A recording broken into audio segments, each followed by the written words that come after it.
Nuestro Padre Jesus Nazareno, sinasamba ka namin, pinipintuho ka namin, aral mo ang aming buhay at kaligtasan. Nuestro Padre Jesus Nazareno, iligtas mo kami sa kamatayan, ang krus mong pinamatayan ay sagisag ng aming kaligtasan.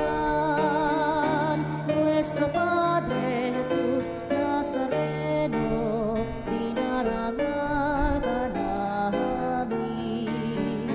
Nuestro Padre Jesus Nazareno, inulwalhati ka namin.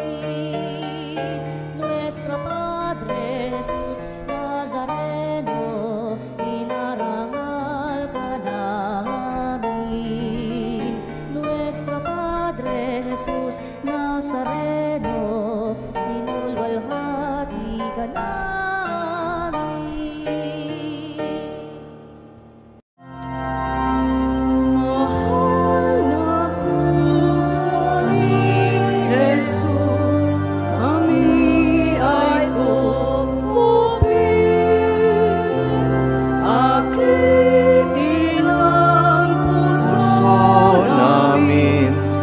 Grasya mo'y kamtin, O Kristo'y dinggin, aming panalangin,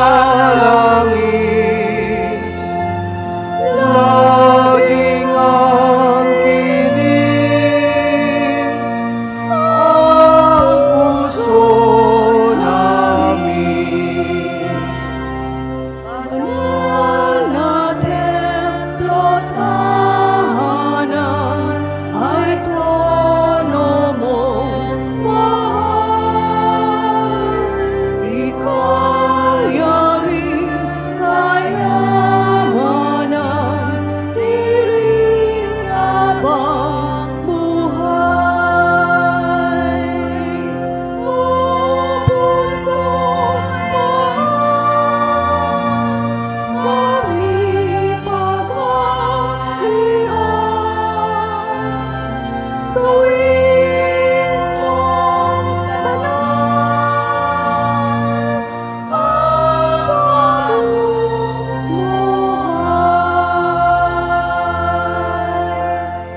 Sa ngalan ng Ama at ng Anak at ng Espiritu Santo. Amen. Sumainyo ang Panginoon. At sumaiyo rin. Ngayong unang Biyernes, upang marapat tayong gumanap sa banal na pagdiriwang, pagsisihan muna natin ang ating mga nagawang kasalanan.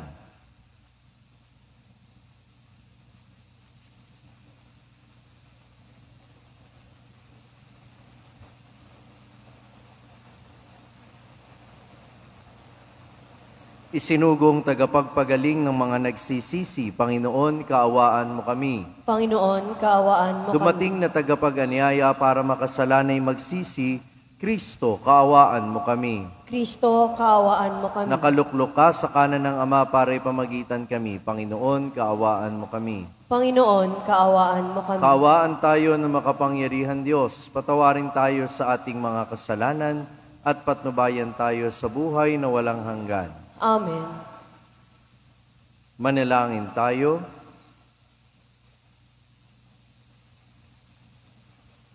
Ama naming makapangyarihan, gawin mong kami mabihisan ng tanang kabutihan ng puso ng iyong anak na minamahal, at pag-alabi nawa kami ng kanyang loobin at kaisipan, upang kaming kanyang naging kalarawan ay maging dapat makasalo sa walang maliw na katubusan.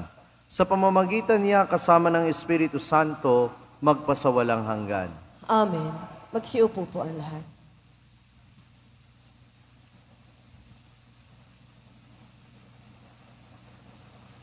Tayo po ngayon ay nasa unang bahagi ng ating pagdiriwang, ang liturhiya ng salita ng Diyos.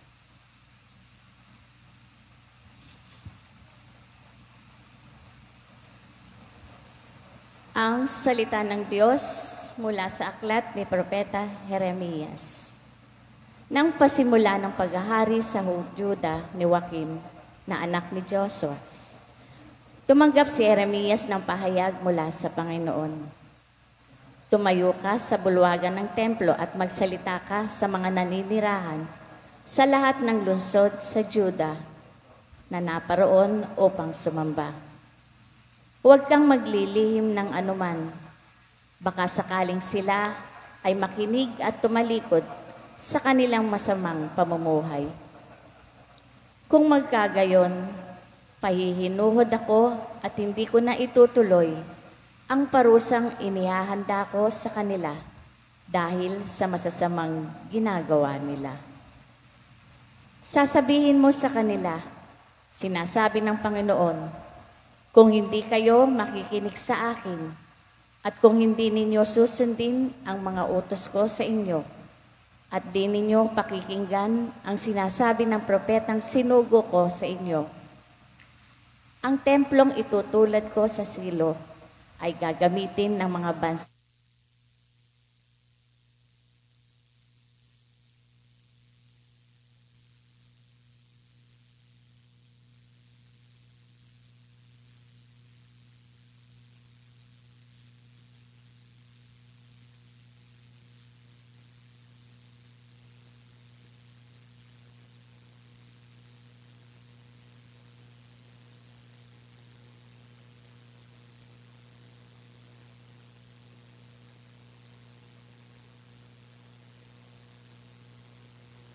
Sino man.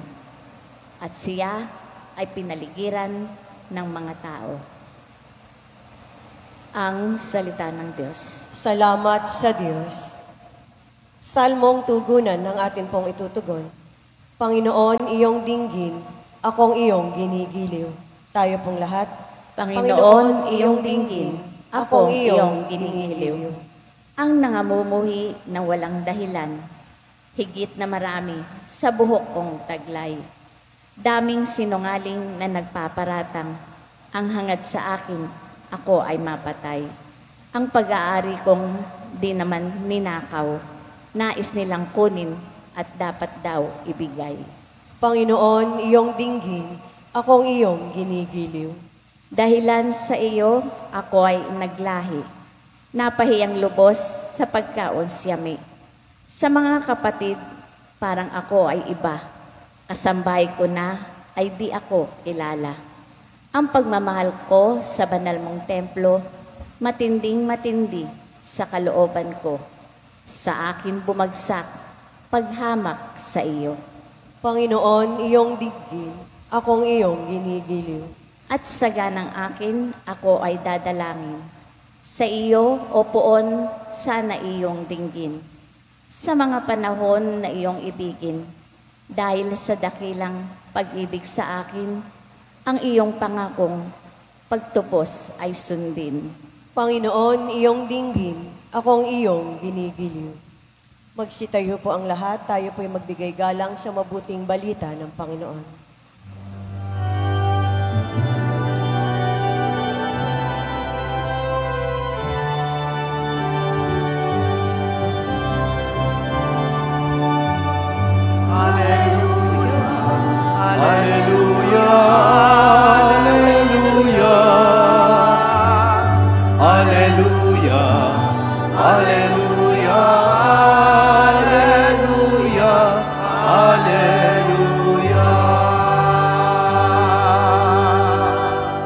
Sumainyo ang Panginoon At sumaiyo rin. ang mabuting balita ng Panginoon ayon kay San Mateo.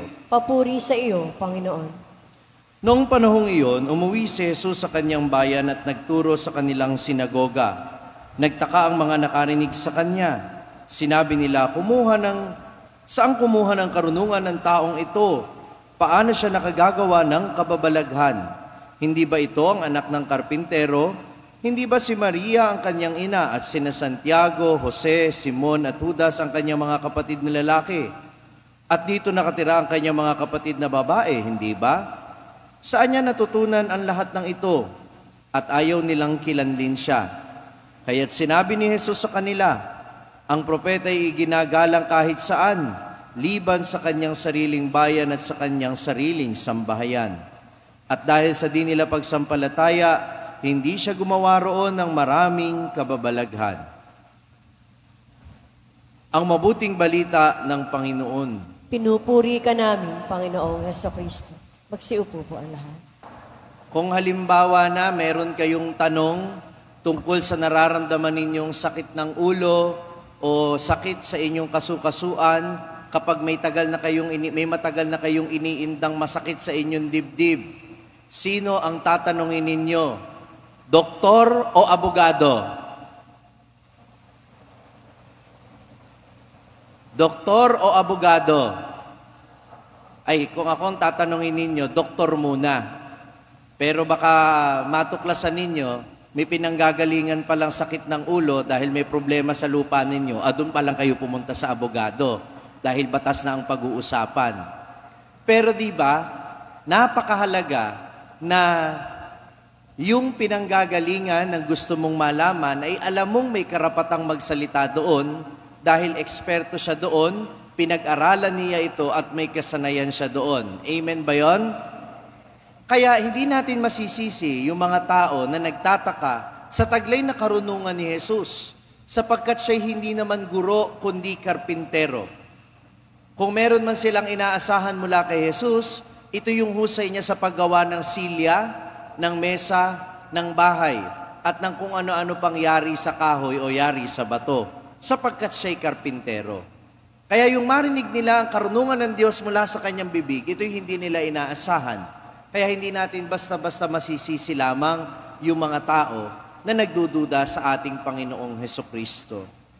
Pero ito ang ipinapaalala sa atin, minamahal kong mga kapatid, na ang karunungan tungkol sa Diyos ay hindi nakadepende lamang sa pinag-aralan ng tao at hindi ito nakadepende lamang sa propesyon ninyo bilang mga laiko. Dahil hindi lang kaming mga pari, kung tutusin, ang may karapatan o may kakayanan na magpahayag ng mabuting balita. Sapagkat nung tinanggap natin ang Espiritu Santo, nung tayo binyagan, lahat tayo ay nagkaroon ng pananagutan, binigyan ng kakayanan, at mayroon tayong karapatan na maging kabahagi ng pagpapahayag ng mabuting balita. Kaya itong ebanghelyo natin ngayon, bagamat malungkot, dahil si Jesus ay hindi tinanggap sa kanyang sariling bayan, ito ay pahiwatig para sa atin na tayo ding lahat pwedeng pagdudahan ng ating kapwa. Dahil parang hindi naman natin wala naman tayong pagiging eksperto o kakayanan doon sa pagpapahayag ng mabuting balita. Pero tandaan ninyo, hindi naman yan nakadepende lamang sa degree. Maaaring ako ay nakapag-aral ng theology, pero kayo dahil sa karanasan ninyo sa buhay panalangin, sa karanasan ninyo ng inyong ugnayan sa Diyos at sa kapwa, minsan may mas maganda pa kayong nasasabi kaysa sa akin. Halimbawa, kung ang pinag-uusapan ay buhay may asawa, ang masasabi ko lang ay karanasan ko sa aking mga magulang. Pero ako naman po'y walang inuuwi ang may bahay kapag gagabi. Wala naman ho akong asawang pinakikisamahan. Biyenan, marami. Mga parishioner, lahat parang biyenan, laging nakatingin sa iyo. Diba? Pero asawa, wala ako nun. Kaya, sino kaya ang mas may kakayanan na magpayo sa mga may asawa at may pinapalaking mga anak? Sino kaya? Baka kayo yun. Di po ba? At dahil kayo ay tumanggap din ng Espiritu Santo, sa ganyang pamamaraan, maaaring makapagpahayag din kayo. Pero ito din naman ang paalala ko. Huwag naman tayo basta-basta ng huhusgan ng tao, lalo na kung yung mga tao, maganda naman ang sinasabi, pero hindi nyo masyadong feel. Nangyayari kasi yan eh. Tama naman yung sinasabi ng tao, pero dahil hindi mo siya feel, hindi mo pakikinggan. Ayan. Mag-ingat po tayo sa ganyan. Ganyang nadali yung mga kababayan ni Jesus. Dahil kilalang kilala nila si Jesus, ito'y anak ng karpintero, ito'y wala namang pagpapakadalubhasa sa batas o tungkol sa karunungan tungkol sa Diyos. Kaya hindi na nila pinakinggan kahit maganda yung mensahe. Diba? Kaya nga, ito, turo sa amin ng mga magulang namin. Halimbawa na may kumakatok na ibang relihiyon o ibang pananampalataya, kayo anong ginagawa nyo? Tinataboy nyo ba? Tao din naman yun. Pwede ninyong patuloyin, pwede ninyong i-entertain. Pero syempre, kahit pakinggan ninyo sila, alam nyo yung katotohanan na pinaninindigan ninyo. Hindi nyo kinakailangan makipag-away, hindi nyo kailangang makipagdebate. Alam nyo naman yung paninindigan ninyo bilang mga Katoliko. Amen? Pero pakinggan nyo din, baka naman may magandang sinasabi. Diba? Kasi, huwag nyong sayangin yung pagkakataon na maaaring may maganda kayong marinig mula sa iba. Pero dapat, alam nyo pa rin kung ano yung pinaninindigan ninyong pananampalataya. Na hindi naman lahat ng magandang marinig ninyo, kapanipaniwala. No? At kung kapanipaniwala man, yung sinasabi, kahit hindi nyo gusto yung tao, at kung alam ninyong mabuti kung ano yung sinasabi, tanggapin natin yon, sundin natin yon. Pero, huwag nating tularan yung tao na nagpapahayag. Diba? Sinabi naman ni Jesus yun na kung magandang sinasabi pero hindi magandang halimbawa, pakinggan ang sinasabi at huwag tularan ng halimbawa. Pero panghuli, mahalaga din naman na kapag tayo ay nagpahayag, siguraduhin natin ito'y nagtutugma sa ating ginagawa. Ito'y nagtutugma sa ating pamumuhay. Dahil kung minsan, kahit hindi tayo magsalita, maririnig ng mga tao yung mabuting balita na ating ipinapahayag. Noong 1994 or 1997, nagpunta si Mother Teresa sa Amerika upang magsalita sa mga pari. Punong-puno yung loob ng theater kung saan siya magsasalita. Ang meron lamang sa gitna ng stage ay isang mikropono kung saan tatayo si Mother Teresa. At nung siya'y pumasok na sa stage, pinalakpakan siya ng mga tao na nandoon, kasama na yung napakadaming pari. Tumayo siya sa gitna, sa likod ng microphone, tiningnan niya yung mga tao. At alam niyo kung anong nangyari? Madami sa mga taong nandoon umiiyak. Umiiyak! Dahil lamang sa presensya ni Mother Teresa, na noon ay tinatawag na the living saint. Bakit? Hindi pa siya nagsasalita, may sinasabi na siya. Dahil yung buong buhay niya ay naging pagpapahayag ng mabuting balita. Kayo din ba? Pag tumayo kaya kayo sa harapan ng mga tao, maiiyak din kaya sila? Dahil ba na-inspire sila o dahil nabubuisit sa inyo? Ano kaya ang mararamdaman ng ibang tao kapag nakikita nila kayo? Sila ba ay nai-inspire? Sila ba ay nabe-bless? Sila ba ay lalong naniniwala sa mabuting balita na ating ipinapahayag? O baka hindi, dahil hindi tayo mabuting halimbawa? Si Jesus ay hindi lamang tagapagpahayag ng mabuting balita. Siya ang mabuting balita na nagkatawang tao.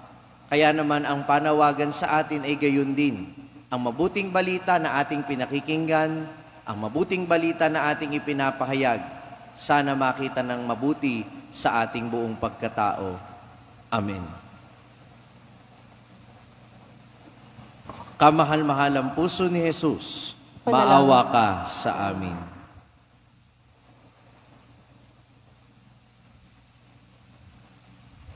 Magsitayo po ang lahat.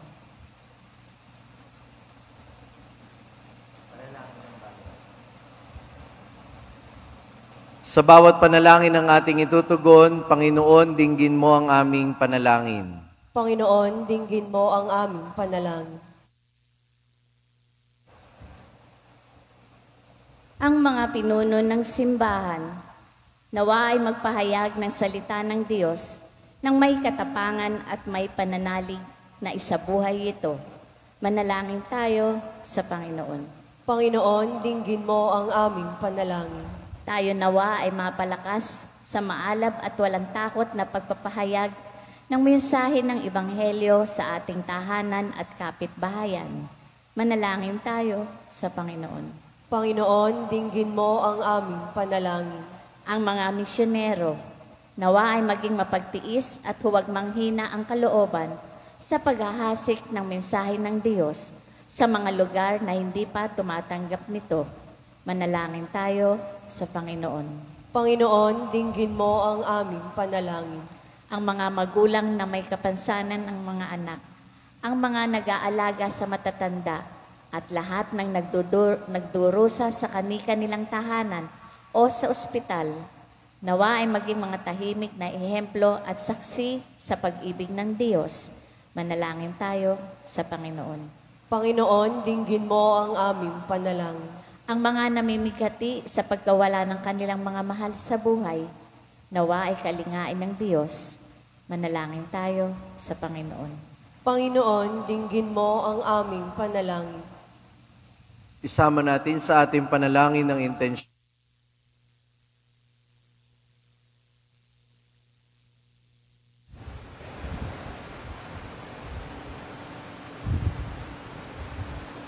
Diyos sa masalangit, nananalig kami, nananalangin sa iyo, napakagyan mo ang mga ang aming pamilya.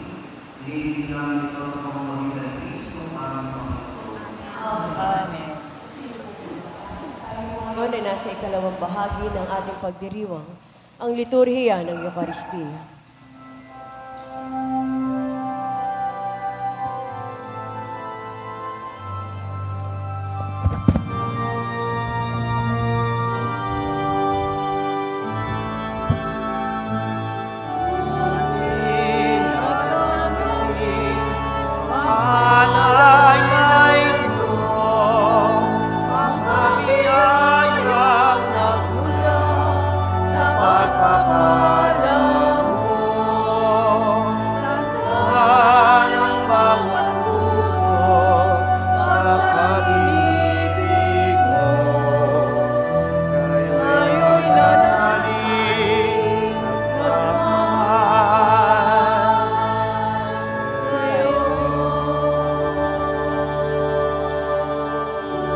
Magsitayo po ang lahat. Manalangin kayo mga kapatid upang itong ating paghahain ay kalugdan ng Diyos sa mga makapangyarihan. Tanggapin nawa ng Panginoon itong paghahain sa iyong mga kamay, sa kapurihan niya at karangalan sa ating kapakinabangan at sa buong sambayanan niyang banal.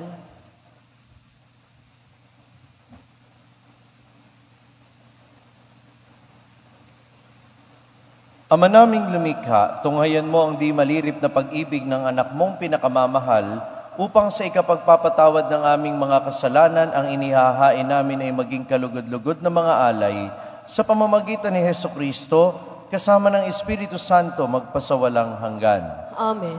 Sumainyo ang Panginoon. At sumaiyo rin, Itaas sa Diyos ang inyong puso at diwa. tinaas na namin sa Panginoon. Pasalamatan natin ang Panginoong ating Diyos. Marapat na siya ay pasalamatan. Ama naming makapangyarihan, tunay ngang marapat na ikaw ay aming pasalamatan sa pamamagitan ni Hesukristo na aming Panginoon. Dakilang pag-ibig niya ang nagbunsod na maghain ng sarili nang kami matubos, kaya't itinampok siyang nakabayubay sa krus. Mula sa kanyang tagilirang sinibat, dugot tubig ay masaganang dumanak, kaya't sambayanan mo'y dito na banaag. Ito ang sangkatauhang naakit sa puso ng iyong anak na sumasagip sa mga dumudulog sa batis ng kanyang pag-ibig. Kaya kaisa ng mga anghel na nagsisiawit ng papuri sa iyo ng walang humpay sa kalangitan, kami ay nagbubunyi sa iyong kadakilaan. Santo, Santo, Santo, Panginoong Diyos ng mga hukbo, napupuno ang langit at lupa ng kadakilaan mo, o sana sa kaitaasan. Pinagpala ang naparirito sa ngalan ng Panginoon, o sana sa kaitaasan. Magsiluhod po.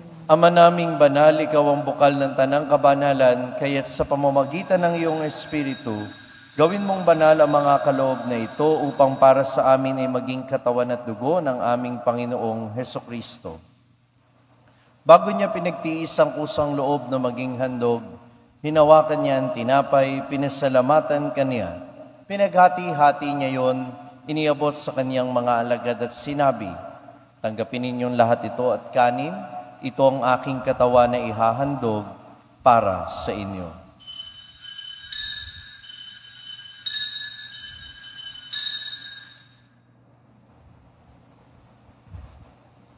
Gayon din naman nung matapos ang hapunan, hinawakan niya ang kalis, muli kanyang pinasalamatan. Iniabot niya ang kalis sa kanyang mga alagad at sinabi, "Tanggapin ninyong lahat ito at inumin, ito ang kalis ng aking dugo, ng bago at walang hanggang tipan. Ang aking dugo na ibubuhos para sa inyo at para sa lahat, sa ikapagpapatawad ng mga kasalanan. Gawin ninyo ito sa pag-alala sa akin."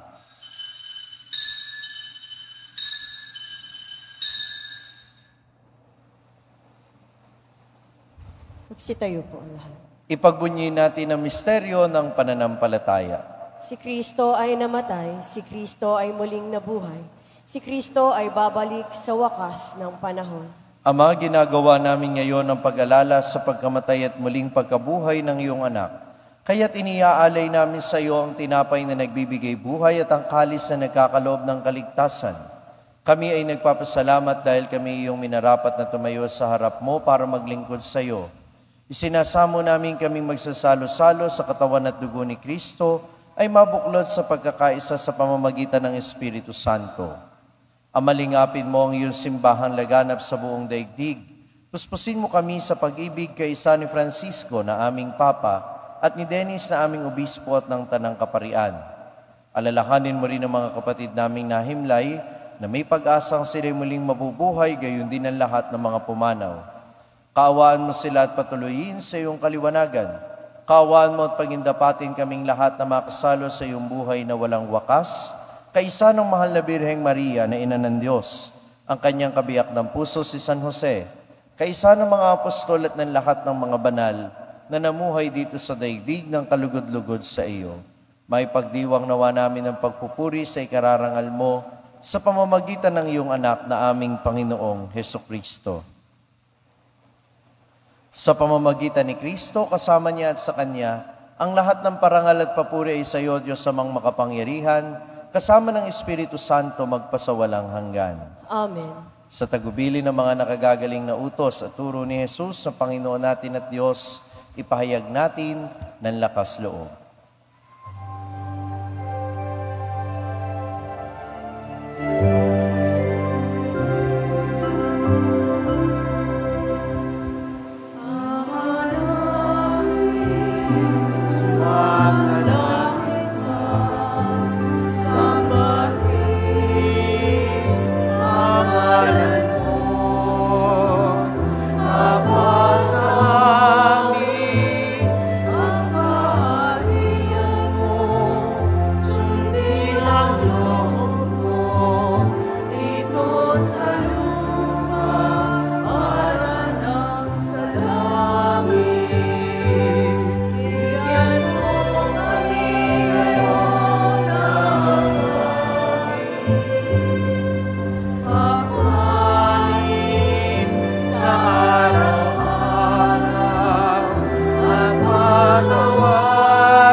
Papatawan namin, sana ka kasala sa amin, at wag mo kami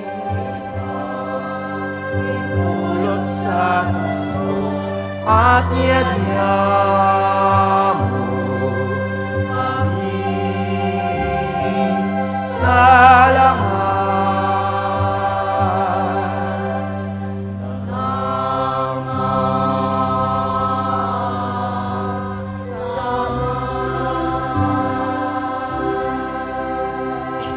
Hinihiling namin kami iadya sa lahat ng masama, pagkalooban ng kapayapaan araw-araw, iligtas sa kasalanan at ilayo sa lahat ng kapahamakan. Samantalang aming pinananabikan ang dakilang araw ng pagpapahayag ng tagapagligtas naming si Jesucristo.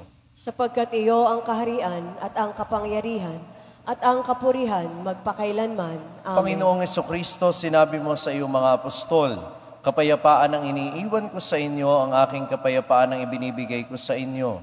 Tunghayan mo ang aming pananampalataya at huwag ang aming mga pagkakasala.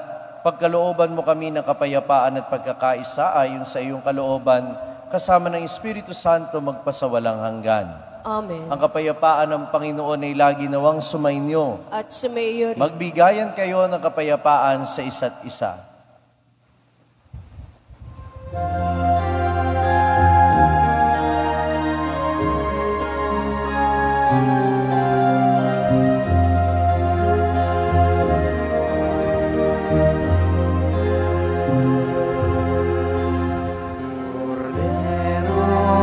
Ng Diyos na nag-aalis ang mga kasalanan ng sanlibutan, maawa ka sa amin.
Ito ang kordero ng Diyos ang nag-aalis ng mga kasalanan ng sanlibutan.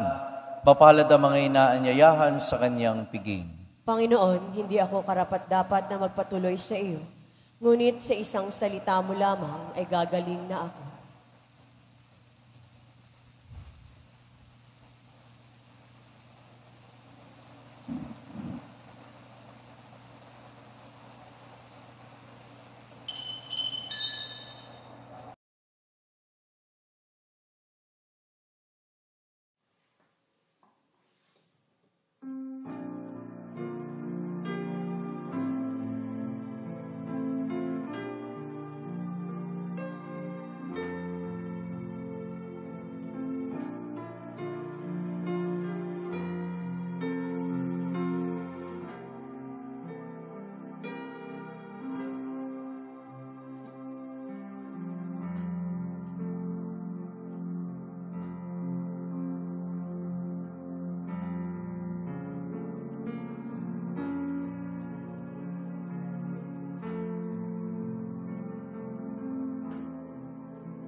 Manalangin tayo. Ama naming mapagmahal, kaming nagsalo-salo sa iyong piging ng pag-ibig na banal, ay nagmamakaawang iyong pagbigyan upang si Kristo ay makalarawan sa lupang ibabaw at maging marapat na makatambal siya sa kalangitan, sa pamamagitan niya kasama ng Espiritu Santo, magpasawalang hanggan. Amen. Sumainyo ang Panginoon. At sumaiyo rin. Pagpalain kayong lahat na makapangyarihan Diyos Ama at Anak at Espiritu Santo. Amen. Tapos na ang ating pagdiriwang, humayo kayo sa kapayapaan ni Kristo. Salamat sa Diyos.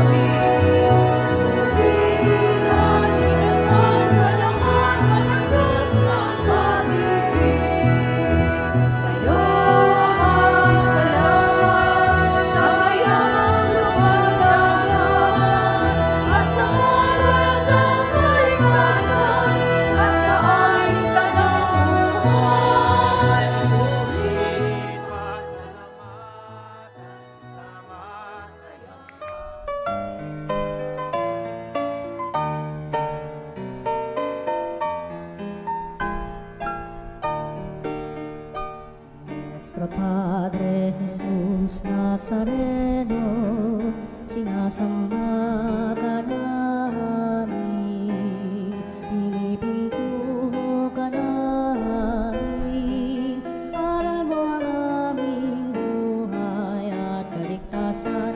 Nuestro Padre Jesus Nazareno, iligtas mo kami sa kamatayan, ang krus mong pinamatayan ay sagisag ng aming kaligtasan. Nuestro Padre Jesus Nazareno, dinarangal ka namin. Nuestro Padre Jesus Nazareno, inulwalhati ka namin. Nuestro Padre Jesus Nazareno, inarangal ka namin. Nuestro Padre Jesus Nazareno,